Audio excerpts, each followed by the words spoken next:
बातमी आहे नंदुरबारमधून। नंदुरबार जिल्ह्यातील अंमली फळी भागात पाणी टंचाई निर्माण झाली आहे। संतप्त महिलांनी इथं हंडा मोर्चा काढलेला आहे, तर पाणी टंचाईमुळे नागरिकांचे हाल होताना दिसत आहेत। पाणी पुरवठा विभाग कोणतीही उपाययोजना करत नसल्याचा महिलांचा आरोप आहे। तर उन्हाची तीव्रता वाढली आहे, पाण्याची पातळी ही खालावलेली आहे। नवापूर शहरातील नगरपालिका हद्दीतील 3 टेंबा भागातील अंमली फळी भागात भीषण पाणी टंचाई निर्माण झाली आहे। या भागामध्ये पालिकेने सिंटेक्सची पाण्याची टाकी सुद्धा बसवलेली आहे, तरी सुद्धा या भागामध्ये नियमित पाणी येत नाहीये। या भागात मागील 3 महिन्यांपासून पाण्याची समस्या आहे। महिलांना जवळच गुजरात राज्यातील गाव पाड्यावरून 2 किलोमीटर पाईप जाऊन पाणी आणावं लागतंय। तर आज या भागातील महिला हंडा मोर्चा त्यांनी काढलेला आहे आणि त्या संतप्त झाल्याचं पाहायला मिळालं आहे। तर नगरपालिकेवर त्यांनी हा हंडा मोर्चा काढल्याची माहिती समोर येते। दरम्यान मुख्याधिकारी रजेवर गेले होते, त्यामुळे महिलांना नवापूर नगरपालिका कार्यालयातून समाधानकारक उत्तर मिळालेलं नाही। यामुळे महिलांनी आपला हंडा डोक्यावर ठेवून तहसील कार्यालय गाठलं।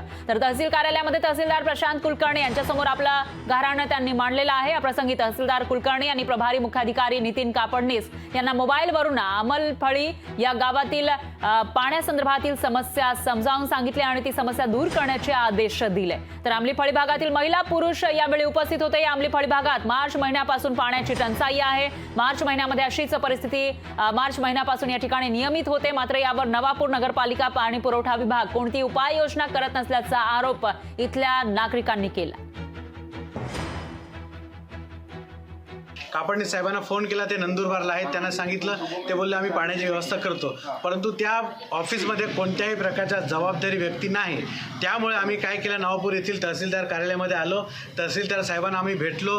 तहसीलदार साहेबांना आमचं जे मागणी होती ते त्यांना सांगितलं आणि त्यांनी सन्मानपूर्वक आमच्या जी मागणी होती ती मान्य केली आणि त्यांनी सांगितलं की आजच मी ताबडतोब नगरपालिकेला पत्र देतो आणि आजच्याच पाण्याची व्यवस्था आम्ही करायला लावतो। परंतु आमचं असं म्हणणं आहे की पाण्याची टाकी आज येईल, परत 2 दिवसांनी येईल, परंतु हा प्रश्न कायमचा आहे। तर आमची अशी विनंती आहे की आमच्या पाण्याचा जो प्रश्न आहे तो कायमचा यांनी संपवावा।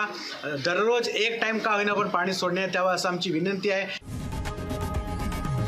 लोकशाही मराठी ऐका, पहा, जागरूक रहा।